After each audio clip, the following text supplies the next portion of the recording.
right, first place to start is a big shout out to United Airlines. We were hung up in Fresno for 4 or 5 hours, and they held a plane for us for an hour and a half, so we'd get 23 guys back home. So thank you, United. I'm sure that won't get back to the CEOs, but so yeah, big deal there. Those guys weren't too bummed to be having to stay in California for an extra day, but it's huge to get them back here on time. As far as the duel goes, really good. The guys really answered the bell well. As far as the bell that Coach Dresser was ringing last week, answered the bell well. I think the performance was pretty good up and down the lineup without having to go into any real specifics. I think the guys did a good job of preparing for the duel and going out and doing what they were supposed to do, which was, go beat them, bad. Dagan got back in the lineup. That was fun. Excited to have him back in the lineup. As coaches, I think we kind of forgot the kind of heart rate that goes up and down when you watch that guy wrestle.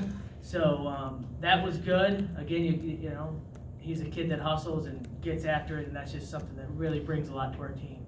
So really good there.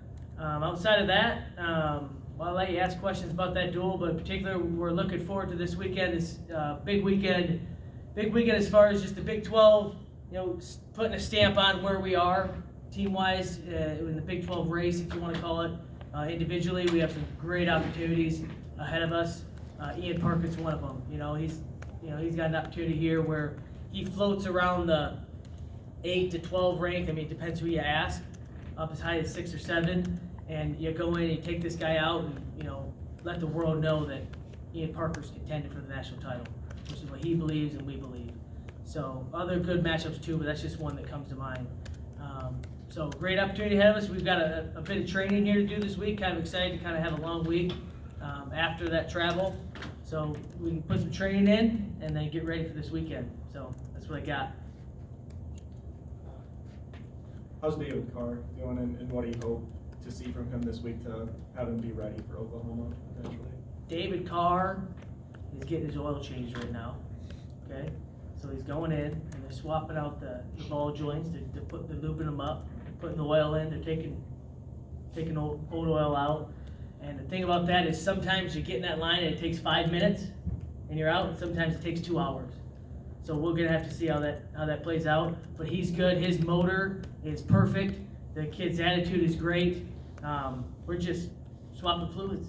He'll be ready to go. You mentioned that you were pleased with what you saw this last weekend. What does Sam Colbert have to do to get over that hump? Sammy Colbert was one maybe I thought you'd bring up. My evaluation of Sam Colbert is his effort is 100% there. His heart is in it. The kid's doing everything that we ask. What you're seeing is a guy that's adjusted to feeling a different way. I think technically, there's a couple of spots in that match there where we can make a few adjustments, and regardless of how you feel, you still win the match. So that's something where we got to just have the right mindset coming back here that, hey, we got to continue to develop, continue to get better. It's not just about lifestyle. It's not just about getting yourself feel good. You got to develop too. But I'm all positive on Sam Colbert. The effort's there. In fact, the reason maybe he looked and felt the way he did at the end there is because of his effort, because he's put so much into that front end. So can we learn how to balance that? Can we continue to do the right things for the next month and a half to help that? Yeah, all those things. So not down on him at all. He's always had a great attitude, and that's the thing you'll hear from all of us is we're not going to sit here and, I don't know if criticize is the right word, but get up or down on a guy regardless of whether they won or lost. To me, it's about your effort and about what you're, go represent yourself the best you can. I'm sure it's different for every guy, but how long, I guess in your experience, does it take for a guy to get used to that new weight, especially when they're cutting down 10 pounds? My experience is 2 to 3 weeks, and that's doing everything 100% right, and nothing's a perfect science, but it takes 2 to 3 weeks to feel good and to feel regular, to feel maybe where you were in the weight before. So that's things we're teaching him, that's things we're working through, and then again at the end of the day, sometimes you got to just put that aside and go out and compete. He does that. He wrestled a tough opponent. That kid fended off some really good offense from him. So kudos to that kid, give him credit, and we got to keep building. So in the Fresno State duel, there was a stretch where they won 3 straight weights. What did you see out of Coleman, Shapiro, and Grimmel's ability to close out that duel, all with bonus point victories? Yeah. I think that was big. It was, I mean, obviously big for the team, but big for those individuals in particular. You talk about Coleman. Coleman needed that. We know what we got inside that kid. We know how tough he is. And sometimes wrestling is just, I don't want to call it a mind sport, but it really, you just got to get your mojo going. You got to know that when you walk on the mat, you're the best guy. You got to know without a doubt that you're going to win that match. And so that match was huge for him, getting back that way. You know, getting back to where we get the Coleman that's out there, that's got the swagger, that's doing this up in the air, you know, the guy we had last year. So really good there. Same thing for Shapiro. Huge. Talk about a kid that's a young kid, a freshman coming in a tough weight class and has taken his lumps. You know, it was his turn to go out and deliver some lumps. So that was really good. And then obviously Gremmel's he's done good. He's done really good. And for him to go out, and I'm not sure what string that was. That wasn't their starting guy. But to go out and really just put the hammer down on someone like he should. You know, it doesn't need to be a close match. That's kind of what we've been preaching with him. Is not wrestling a heavyweight match. It doesn't have to be a heavyweight match. He's got the ability to go out and really put it on guys, and he did that. So, you know, I maybe look at it differently from the team point of view. I don't know if those guys felt pressure that they had to answer the bell. I think that we're in a place where our program's at, where they're feeling pressure like, hey, for my own personal satisfaction, I got to get bonus. I got to build. You know, I'm walking out there expecting to win. How much can I win by? And we saw them. You know, from my point of view, we saw them answer that bell, so that was good. You mentioned Parker is going to get his now second chance this year to face what's it? Demas. Yeah, Demas. Yep. Since his loss in Vegas, Parker has been on a complete roll. So what does he need to do differently in the second time around against him? It's story same for Ian Parker. He's got to continue to get to his offense, continue to level change and get to leg attacks. That kid is so darn tough when it comes to hand fighting and pace and riding, and he's got all the little elements that you need. Toughness up here, belief in yourself up here, he's got all that.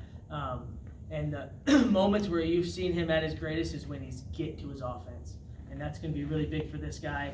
Obviously, the kid's got the threat upper body, so not get, hitting a bad shot or hitting maybe a good shot and get pulled up top, so that's just an adjustment. But we saw it last year in the duel.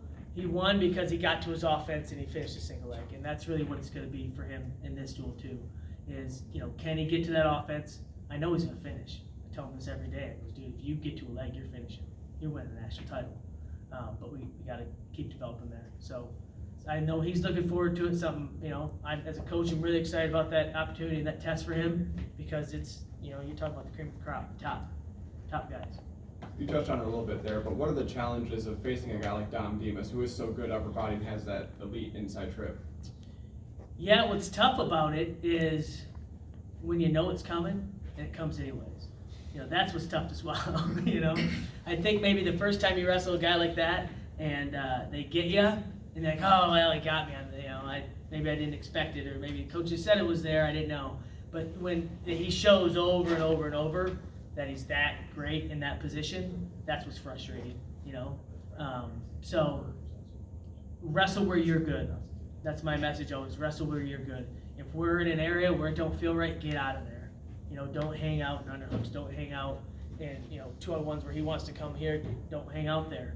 Don't even get into those positions. We wrestle where we want to be, and I think you're money. What's it say about this team that they've been able to go on the road for all three of your Big 12 dual wins and really perform well in all three of them?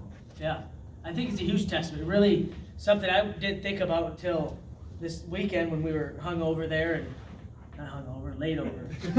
We were not hungover, but we were laid over, and I was thinking about how much it sucked, and I was like, crap, we gotta go back on the road again next week.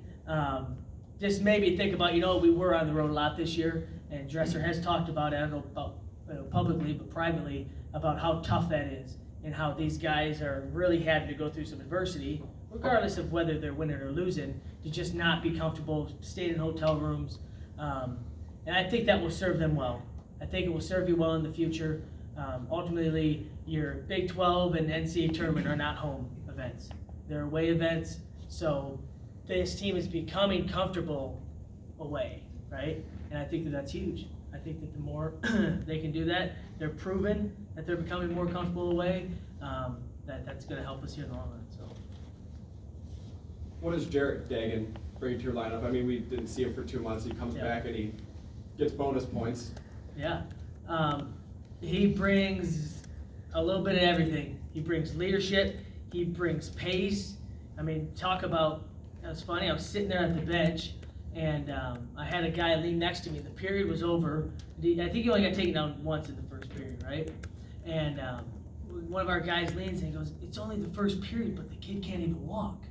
Like, how did that happen?" And I said, "It's because of the pace he wrestles. It's because there's not a moment where, in a front headlock there on the edge, there wasn't a moment where the kid got to sit and hold. It's because it's just continued wrestling. And you do that for 3 minutes straight, and it's just hard. It's hard to wrestle for 7 whole minutes, And I think that he gets that. He got that maybe at a young age. He had a coach that instilled that in him to just keep the motor running, just keep a guy wrestling. And the more that he does that, the more that pendulum goes his way. So he brings that leadership and example on the mat. Like, look, it doesn't matter what you look like. It doesn't matter if you roll over your back and give up back points, but then get on top and get the pin.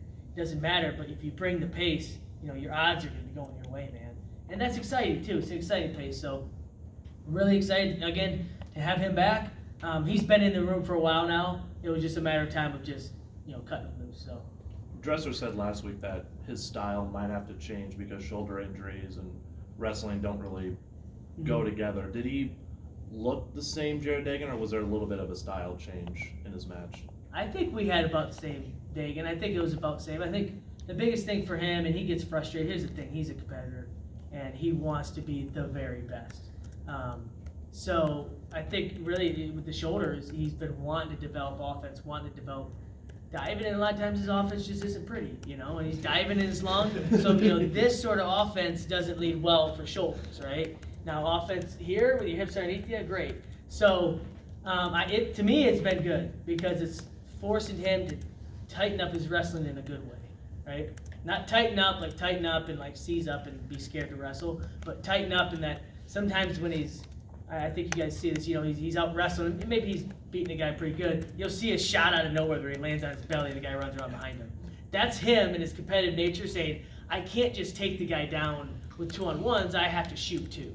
So it's tighten him up that way, and that he's kind of learning, okay, maybe I don't just dive underneath the guy. Let's continue to develop some of these other ways off his 2-on-1 and all the other great areas where he's at. Let's develop ways to get to leg attacks there without the long dive here, where, anyone, regardless of your shoulder injury or not, is putting yourself in jeopardy. So. Anything else, guys?